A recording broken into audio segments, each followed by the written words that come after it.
Hello, beautiful life, and welcome to another power-packed episode of From a Medium's Perspective. Today, I'm going to be talking to you about sexuality and spirituality, and I'll be sharing some stories and some advice given from the other side regarding that topic. So let's talk about sex. Yes, you heard me right. People love it. People fear it. It's very powerful. It affects us in the care and use of our own being right down to our core. It can be very controlling and affect us in a negative way. It can be passionless, or it can connect us to the energies of the galaxies and create a connection between two souls that bonds them together for eternity. So, let's talk about sex. Or rather, let's talk about the relationship between sexuality and spirituality. I know it's an odd topic, but in our Western culture, we tend to think of the two as being quite separate. And I started thinking about it a little bit more in depth after an interesting conversation that I had with a friend of mine named Josh. We were talking about the phenomenon that we had both noticed in the circles, the spiritual circles that we operate in, and noticed that the people that were most deeply involved, often holding a leadership position in the metaphysical arena, or those that work best with their intuitive gifts and spiritual intuition, seem to have a more equal balance of male and female energies. They were either gay men, like he was or is, lesbian women, straight men with a nurturing side, or straight women who were particularly independent, like I am. And we talked about that blend of masculine and feminine energies within us.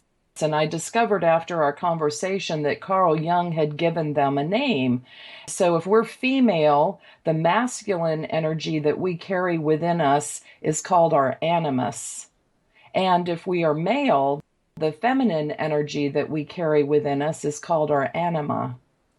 Carl Jung relates these characteristics to the unconscious and says that the masculine energy is essentially unaware. And that's kind of interesting because of what my friend and I had discussed about the intuitive community being comprised of a higher percentage of gay men, lesbian women, straight men that were more sensitive and nurturing, and straight women that are highly independent. We talked about Kundalini Energy. I don't know if you know what that is. I learned about it over the last maybe 10 years. And it's the balance of male and female energies that rise from the base of our spine or sacral chakra. And it rises as it opens our energies.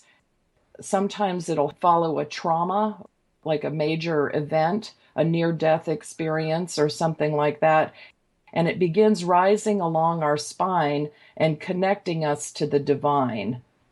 He and I talked about different views of sex, and that was relative to tantric practices and how some of those adhere to the white tantric practice of choosing to abstain or withhold from sexual release to bring their spiritual energies up, and those that practice a more red tantric practice of using orgasm to open themselves up. And at that point of release, where someone does achieve orgasm, in Red Tantra, they believe that they are most fully connected to the divine. We talked some also about the Native American cultures revering gay men and how they held them in spiritual leadership positions and respected them because they were considered to have two souls. They were very special because of that. And we talked about the LGBT population perhaps increasing in number in these days in order that a higher vibration be brought to the planet at this time of turmoil and overpopulation, bringing a balance to Earth's distresses. We talked about pagan practices that incorporate sexual abandon and contrasted them with Christian mores. We talked a little bit about ancient cultures in which pleasuring the priestess of a temple and bringing her to orgasm was considered helpful in bringing rains for the crops to grow. And we talked about the misconceptions that people have about sexuality and how we categorize and label and judge and rarely understand the power dynamics or truth behind the sexual surface, the outer surface. We don't see that story. We talked about the myth of the American family and the many dark secrets that are sometimes hidden from public eye within that structure. And we talked about the spectrum and continuum of sexuality that spans from heterosexuality through homosexuality to bisexuality and transsexuality into pansexuality, Pan, like the Pan, God of the earth. And I had just heard the term pansexual for the first time this year, and I have to admit it sort of made me stop and think. First, I was like, what? And then I thought, oh. And as I realized that a person that is pansexual doesn't discriminate as to gender, sexual orientation, or sexual expression. And I felt, for an instant, rather selfish and narrow to be a straight woman, less enlightened even, because of my choice of straight men as lovers or husbands. Felt an admiration for a heart that could truly love, not just emotionally, not just spiritually, like I consider myself to be able to love, but physically love anyone. And I felt small and sort of slow, or like a dimmer light than the person who chose to love without these boundaries that are defined by a physical body. But then again, we must each be true to what we desire. And perhaps I love in a different way, an unconditionally loving way, and maybe through the care and compassion that I give through my readings. And because for some reason that's how I've chose to come into the earth plane as a straight woman, to be strong and complete as I am. And maybe that's okay. Josh and I talked about the struggle of the LGBT community to be treated fairly by a general population that views sexual preferences as sinful. And I think now, with the global awakening that's happening, that maybe the categories and range of people that are opening their abilities to sense truth and be in tune with the universal mind is broadening. But it was that conversation that inspired me to take a deeper look at sexuality and spirituality. And I started to think of ways that we view and express our sexuality relative to spiritual or religious outlooks. Because sometimes there's no need to reinvent the wheel, I thought I would share with you a segment of an article that I found entitled Healing with Sexual Energy in a segment called Sex and Spirituality. And it was written by Walter Last. I found it online. Sexuality is closely related to spirituality in several ways. In its negative aspects of lust, sexual excess, degradation, and rape, it appears as the antithesis of spirituality. And in this light, it has been seen in the Christian tradition. However, in its positive aspects, our sexuality can open our heart to love and enable us to have experiences similar to meditative states and mythical bliss during or instead of an orgasm and its afterglow. In a less obvious way, sexual energies can be channeled upward to develop our energy centers or chakra system and our higher energy bodies. According to esoteric and yoga teachings, this is all part of our spiritual evolution. The idea of celibacy for priests, nuns, and monks is to spiritualize sexual energies, as in meditation, rituals, and other devotional practices. While this is generally involving conscious exercises, as in yoga, Christian mystics commonly transformed their energies without conscious awareness through intense devotion. If religious celibates fight to suppress their sexuality, they misunderstand the deeper reason for the practice of celibacy and block their spiritual evolution on that level. If devotional practices do not lead to the transmutation of sexual energies, then it is much better to find a natural outlet. Suppression always leads to problems. There are hundreds of different tantric, Taoist, yogic, and meditation techniques to transform sexual energy into Kundalini or spiritual energy. And that's what I was talking about earlier.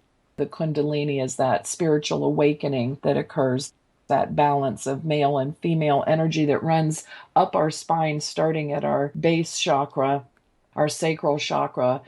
And as it opens, it untwines like a DNA strand and connects us to the higher realms. And I read on here, sexual energy is a denser part of our general life force energy, which can be liberated as Kundalini energy and led upwards. Its ultimate purpose is to facilitate spiritual growth by developing our chakra system and higher energy bodies. Walter Last brings up the question, what is spirituality? And his answer echoes a discussion that I had with astrologer Linda Sherman last week on our show. I don't know if you caught it. It was called Fast Forward, Forecast, and Choice. And spirituality was also addressed in another episode that I did with show host Reverend Bernard Alvarez on Global Awakening, which is archived on YouTube. I continue to read. In this context, spirituality means an effort to speed up our evolution of consciousness, which then becomes manifest in the functions of our energy bodies and the formation of higher energy bodies. I see the next stage in spiritual evolution of humanity as forming a society based on cooperation, love, and compassion. In some way, this is a high ideal of all religions, but especially expressed in Buddhism and Christianity. Love and compassion are the expressions of an opened heart center. Therefore, the practice of charisma is especially relevant at this time. Well, I have to interject here that I confess I had no idea what charisma was. So I looked it up, and it's a way of connecting with a romantic partner via daily bonding activities and sexual intercourse without orgasm. I know some of you are going, well, then what's the point? The bonding activities generate oxytocin, and they make us feel loved and connected. And there's some great benefits to having oxytocin in our systems, because if we don't have oxytocin, then our body is flooded with cortisol, which is that inflammatory thing that we're all trying to get rid of in our diets and exercise routines. Cortisol is a fear-based chemical. It deals with aggression, arousal, anxiety, feeling stressed out. It activates addictions. It suppresses our libido. It's associated with depression, and it can be toxic to brain cells. It breaks down our muscles, bones, and joints, weakens the immune system, increases our pain, clogs our arteries, promotes heart disease and high blood pressure, obesity, diabetes, and osteoporosis.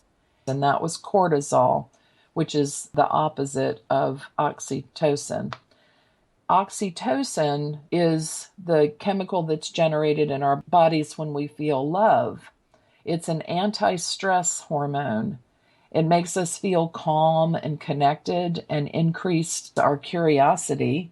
It lessens our cravings and addictions, increases our sexual receptivity. It leads to positive feelings, facilitates our learning. It repairs, heals, and restores. They have documented that there's faster wound healing with oxytocin present and that we have a diminished sense of pain. It lowers our blood pressure and protects us against heart disease. So this practice of Kuriza, of connecting and just bonding, can help us build that oxytocin in our bodies. That's basically hugs and holding each other. The Urban Dictionary Online said that Kuriza is a term coined by the American physician Alice Bunker Stockham. Late 1800s is when she discovered Kuriza technique. It's for the non-religious but spiritual sexual practices that draw upon tantric techniques of body control but don't involve any of Tantra's cultural or iconographic symbolism. The goal of Kuriza, and this is from the Urban Dictionary, is to enable a man to actually separate orgasm from ejaculation, being able to experience one without the other. The Latin name for Kuriza is coitus reservatus. Kuriza is practiced by a man alone, and in that case, it is referred to as tantric masturbation or edging. There you go now. So I continue to read from Walter Last's article. Tantric, Taoist, and yoga methods try to go further by fast developing the whole chakra system and a higher energy body, which the Taoists call the immortal body. That's our higher energy body. That might correspond to the light body that we talk about in New Age philosophy, our light body or immortal body. I like the immortal body. However, he says, apart from achieving various temporary states of bliss and psychic happenings, there are few that are really successful in that way, and also so-called brain or spiritual orgasms may still be related to dopamine activity, which I don't know anything about, the dopamine. Tantra and Kundalini yoga originate from the Hindu tradition. Both methods aim to lead sexual energy upward. Tantra is ritualized male-female interaction, and Kundalini yoga is strictly individual practice. Both methods entail semen retention, and I hope this is not TMI for you, but I promised to talk about the topic, and I'm gonna. As a reward, there might be a brain orgasm and various states of blissful conditions. Traditionally, Tantra was seen and used as a method to enable men to achieve enlightenment, while women were only used as a tool for that purpose. They were also ritually worshipped as goddesses. Don't mind that part so much. Don't know if I want to be a tool. Anyway, this has changed in modern Western practices, he says, where women are now complete equals of men. Well, I would say we're working on it. Walter Last saw the problem with these methods as being one-way streets of energy that flowed up from the base of the spine to the top.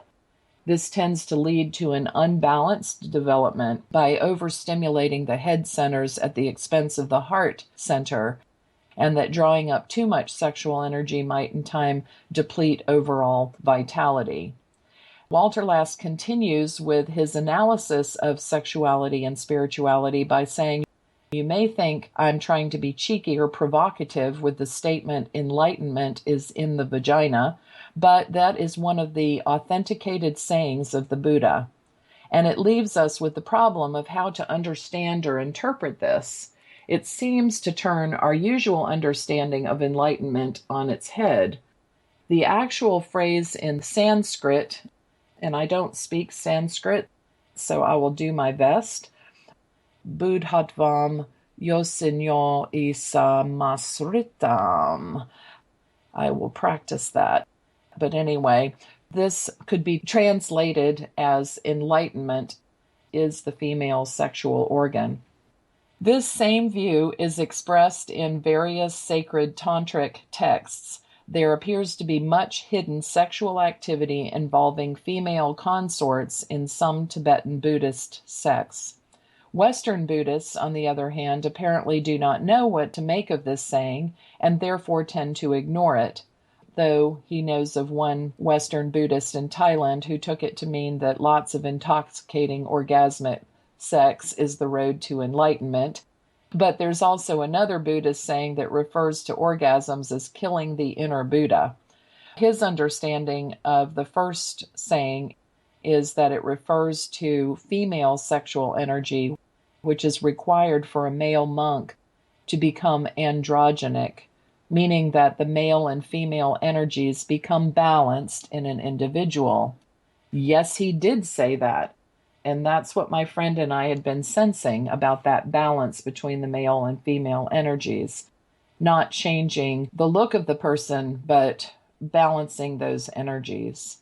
So it goes on to say, this may be achieved by dual cultivation, as with Tantra, or having a female consort, or by single cultivation, as within energy meditation. This is really the same process that we see in Taoist practices and in the Gnostic Gospels. It has nothing to do with surgical or hormonal gender changes. The second saying simply means that by wasting our sexual energy with orgasms, we don't have enough left over for enlightenment, which is interesting because of the different perspectives regarding that. In the 8th century, a female Buddha, Lady Yeshe Tsogyal, achieved enlightenment through mutual tantric practice. She explains that women must control their sexual energies just like men need to control their ejaculation if they would cultivate spiritual enlightenment. If there's a leakage of sexual energy, the Buddha unchanging light is slain. Therefore, with the power of retraction, drawing up love with the base energy of life force, she held it in the pot of her belly, is how she says that, and maintained the recollection of pleasure uncontaminated by lust, divesting herself of mind-created samadhi, and yet not slipping into an instant of torpor, and she experienced an ascent of an awareness. This passage explains the beautiful simplicity, the process of Taoist internal alchemy, produce a feeling of sexual pleasure, and they draw this feeling from the sexual organs into the abdomen, continuing to increase it with mindfulness. At the same time, lead the feeling of meditative bliss from the head into the abdomen.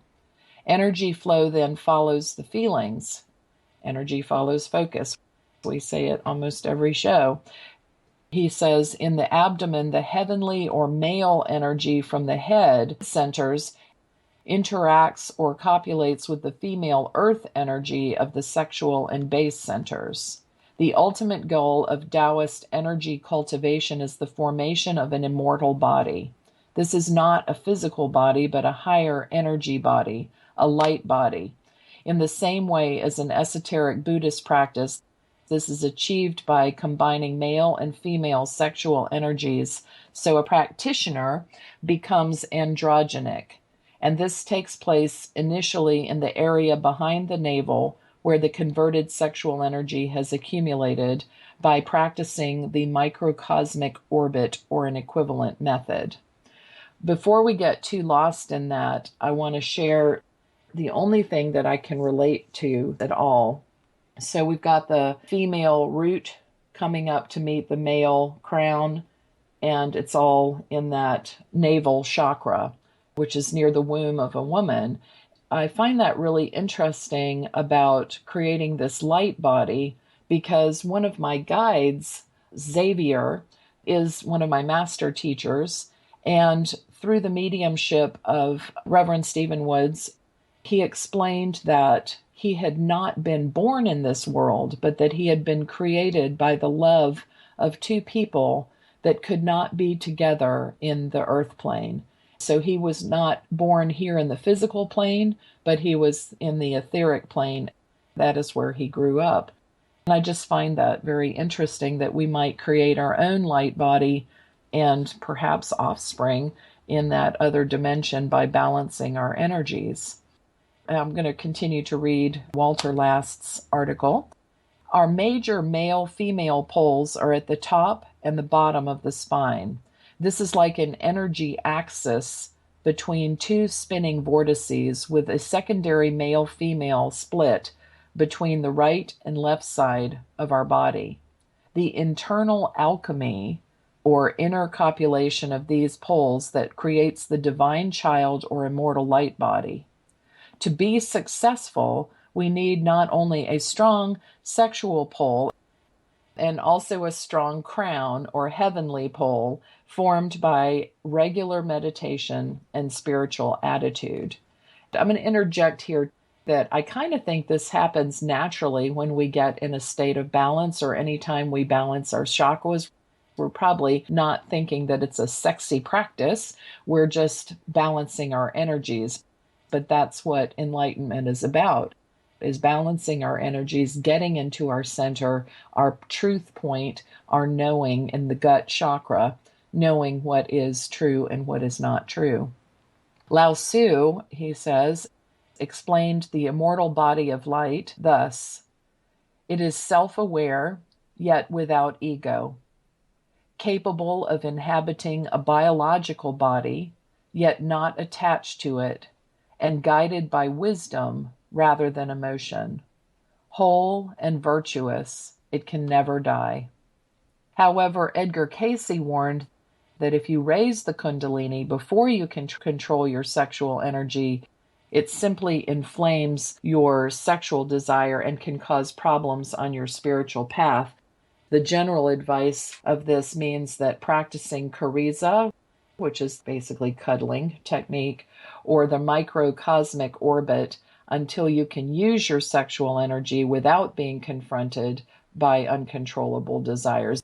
It is difficult because you've got to separate those energies for yourself. I think in an earlier show, at least once, I've talked about the fact that the lower vibrational energies are lust and fear. Now, lust is not true passion. Lust has something to do with greed and wanting to possess over somebody else's energy, take over somebody else's energy. Fear, of course, we're all familiar with having experienced that at some point. That's to grab attention by our thoughts. I'm going to continue in the next half with a little bit more of that, and then I'm going to share 3 stories from readings that were interesting to me because they dealt with someone's sexuality directly and what the input was from the other side. If you tuned in late or you would like to listen again to one of our shows, they're posted on YouTube, usually by the following Friday, and you can subscribe and you're going to get instant new episode posts, and that's at youtube.com, and then just put in Medium Tracey Lockwood, or you can find them on my website at mediumtracylockwood.com. Next week, I'm going to be talking to you about surviving life, loving and letting go. And I hope you'll be able to join us. And we have some interesting guests coming up in the next year here for you too. So we're going to get back to our discussion about sexuality and spirituality. We were talking about the different sexual practices and how they're viewed from different spiritual perspectives, religious perspectives, etc. We were talking about a Taoist viewpoint. We'd like to give you a Gnostic gospel, a Christian perspective. I'm going to continue reading Walter Last's article for a little bit, and then I'm going to share 3 stories with you that came from readings. A similar picture emerges from the Gnostic Gospels. Apparently, these Gospels by the disciples of Jesus have been rejected by the official Christian churches because they imply that Jesus had secret teachings for his disciples. These teachings seem to have been the basis of Jewish Christianity under the leadership of James the Just, but were lost with the destruction of Jerusalem by the Romans. Western Christianity is based on the doctrines of Paul, who did not know Jesus personally and therefore did not receive these teachings. Most great spiritual teachers reserved advanced teaching for those who could understand them. And so we read in the Gospel of Thomas, when you make the two into one, and when you make the inner like the outer, and the outer like the inner, and the upper like the lower, when you make the male and female into a single one, so that the male will not be male, nor the female be female, then you will enter the kingdom. This basically says that we must become androgenic to enter the kingdom of heaven, like the Buddhists practice. And there is no chance that the general public would have understood this. Also, considering the following, Simon Peter said to him, "Let Mary leave us, for women are not worthy of eternal life." Hiss, boo, I can hear it, me too. Jesus said, "I myself shall lead her in order to make her male, so that she too may become a living spirit resembling you males. For every woman who will make herself male will enter the kingdom of heaven." Well, that is just twisted if you read that on the surface. But this too refers to androgyny.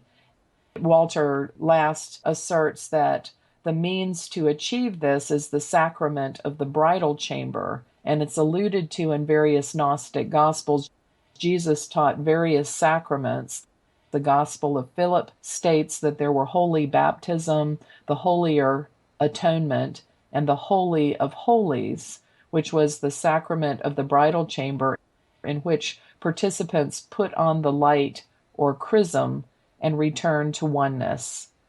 Androgyny is also a central part of other religions, where deities in Taoist, Hindu, and Buddhist art are often shown as part male and part female. There are no direct descriptions of the sacrament of the bridal chamber, but it is clothed in sexual symbology and seems to have been practiced as a sacred male-female union without orgasm, also described as the pure embrace or undefiled intercourse. Possibly both methods were used in Tao and Kundalini Tantra practices. Dual cultivation appears to be by far easier for equalizing male and female energies, and they mean dual cultivation with two people. However, there's the following description which may indicate single cultivation, aka one person. Epiphanius mentions a Gnostic writing called The Great Questions of Mary, where Jesus gave Mary Magdalene a revelation on a mountain. According to this, Jesus produced forth a woman from his side, akin to the generation of Eve in the Garden of Genesis. Jesus had sex with her and then consumed his own semen. Now, as I read this, I just want you to know, this is Walter Last's writing, not mine. I'm just presenting some interesting things to think about, not intending to sway anybody's opinion. This description is interesting. Not only the mythical Eve was created this way from the androgenic Adam, and together they populated the world, but in Hindu mythology, Shiva produced his consort in the same way, and they then copulated to produce the world. All of these describe a male-female split of the divine androgyny, and the sexual union of both parts then produced an immortal light body, the human race, or the world. And I want to kind of interject here. We talk a lot about twin flames, and we all desire to find ours. And I can feel mine coming closer. I know he's there. Can't wait till that happens. That thought is that we were a single soul, and we were highly evolved at the higher planes, and that we tore ourselves in two and split ourselves up so that we could come down as separate into the physical world, finding each other again and creating a union, which isn't too strange compared to, equally strange if you want to look at it, to what we were just reading. The human egg in the womb splits and divides. The zygote does. So it's just kind of interesting to ponder this whole male-female split of the divine androgyny, and then the reunion or sexual union of both parts and their offspring is an immortal light body, or the human race, or the world. He goes on to say, it's clear that descriptions of secret teachings such as above are disguised so that only the initiated understood the true meaning. From what we know now, we may assume that Jesus demonstrated to Mary how to focus sexual energy into a male and female energy pole and then unite these polarized energies to create a higher energy body. The swallowing of semen could be symbolic for retaining his seed and not actually ejaculating. However, there were apparently a long tradition in ancient religions, including the Gnostics and possibly early Christianity, to swallow your own semen as a ritual purpose. This was called semenotophagy. For information, you can go to sacredsemen.com. I'm not sure that many of you will visit that site, but there you go. Here's a final quote from the Gospel of Philip. If anyone becomes a son of the bridal chamber, he will receive the light. If anyone does not receive it while he is there, he will not be able to receive it in the other place. He who will receive that light will not be seen, nor can he be detained. And none shall be able to torment a person like this, even while he dwells in the world. Interesting.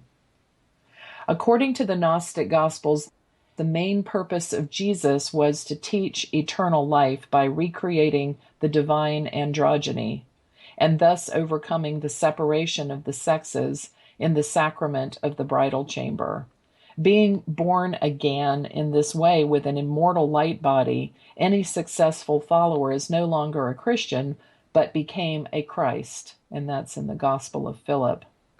The real significance of the crucifixion and the crowning achievement of his life was the reappearance of Jesus and his continued teaching in the materialized form of his immortal light body. This was to demonstrate to his followers the truth of his teachings about divine androgyny and eternal life. Therefore, the real basis of the teachings of Jesus is sacred sexuality, the same as in Buddhist, Hindu, and Taoist teaching. Wow, definitely different, something to think about. While I was sharing with my friend, Josh, we got into a discussion regarding readings, because readings are a divine connection to a higher perspective, a higher vibration. And there were some readings that dealt with people's sexuality. And I'm not, of course, going to reveal anyone's identity. And I shared these stories with him. There were 3 of them. And I'm going to share them with you today. And these have just occurred during my readings.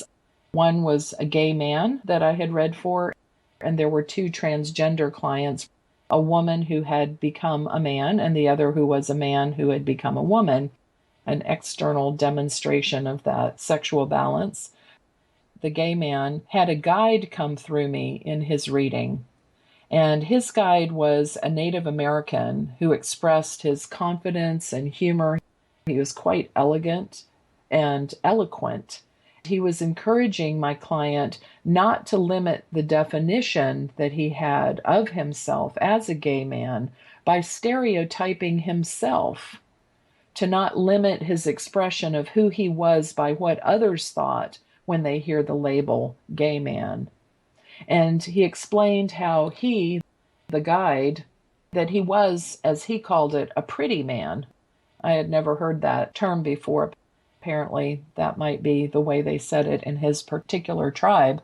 He chose men as his lovers, but he was also the village's most successful buffalo hunter, and he was known for his hunting prowess and athleticism. So his encouragement was, be gay, be completely who you are. Don't let culture limit what it means for you to be gay. The second reading involved a transgender male that had his mother come through.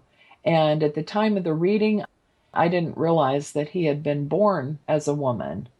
His relationship with his mother had been quite estranged, and it was a shock to him that she appeared to me, and also what she said. What she said was, "Tell him this exactly." So I had to quote her.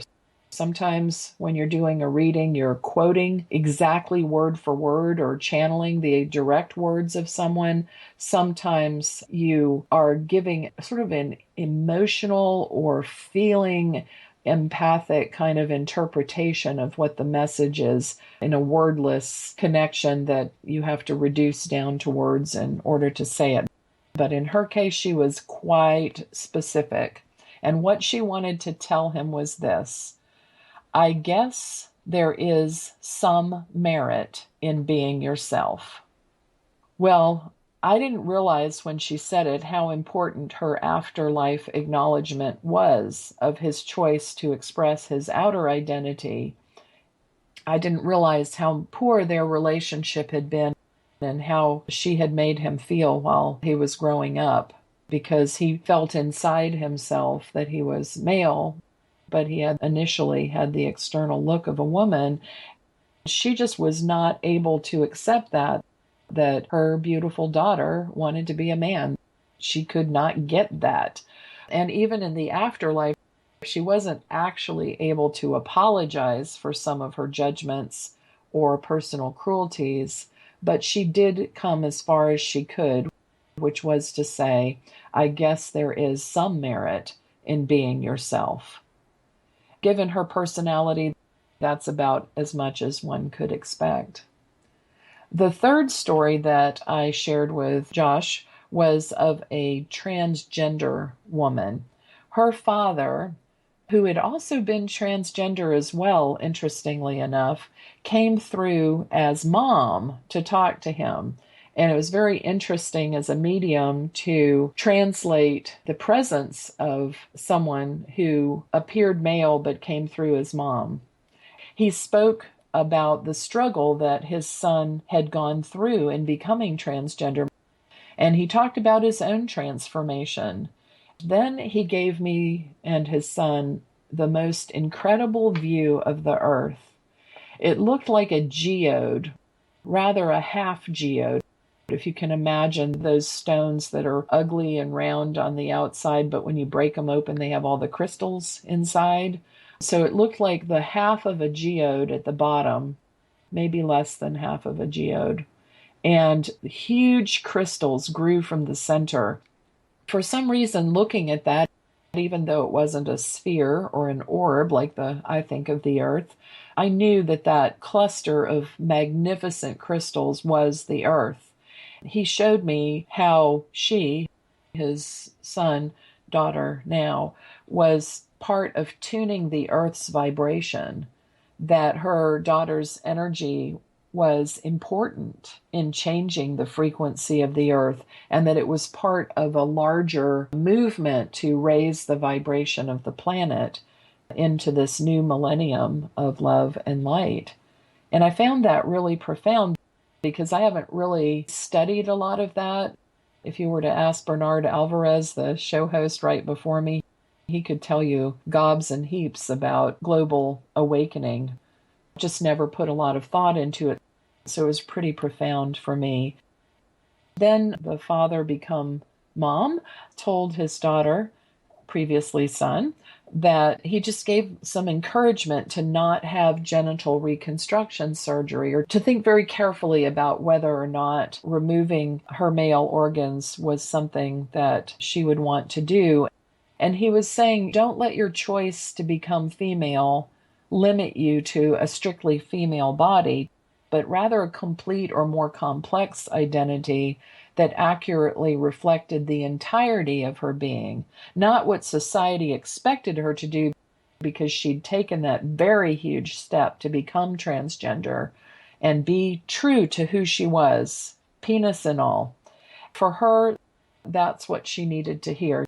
She said that she had been debating whether or not to go in that direction, and having his encouragement to retain the fullness of her identity helped her along the way. For others, maybe a more complete transition is what fits them.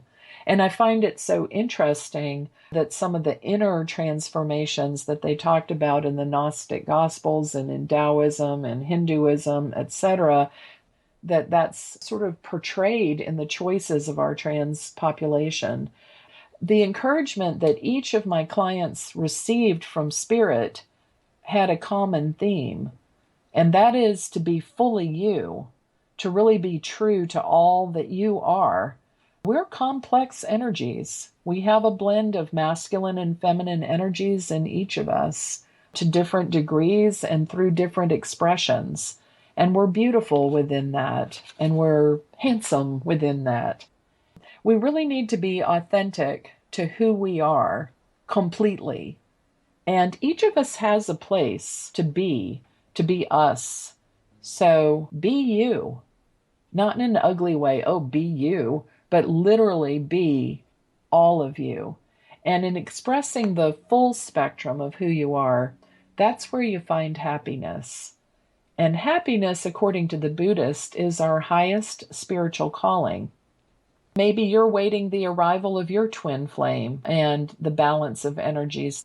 I'm going to be talking in great depth about twin flames in our upcoming February 9th show, 2016, just in time for Valentine's Day.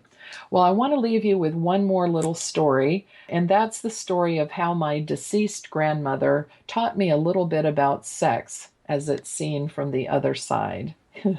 I know that sounds so weird. I had been in a relationship with a man that I knew probably wouldn't end well if I stayed in it, and I'll keep the details to myself and not make those so public. But I knew that it was headed in a wrong direction, but I really loved that relationship, and I didn't want to let go of it. This was back, 2010. So I asked for help from the spirit world to resolve that situation. I was down in my basement doing laundry, avoiding ironing as always, and hanging some clothes up. And boom, she was there. She started to talk about the power dynamics in that relationship and that it was very similar to one that she had with my grandfather, which did kind of border on TMI for me, but it was interesting. She says, we love to see people having sex. And I thought, oh my God. Like that just made me feel totally naked, And she goes, oh, no. She said, oh, I didn't mean it that way at all. She says, when two souls unite, over their heads is like an aurora borealis, and the colors are amazing. And she said, we just love to see that. That made me feel a little bit better about things. Just remember that we live in a touch-deficient society.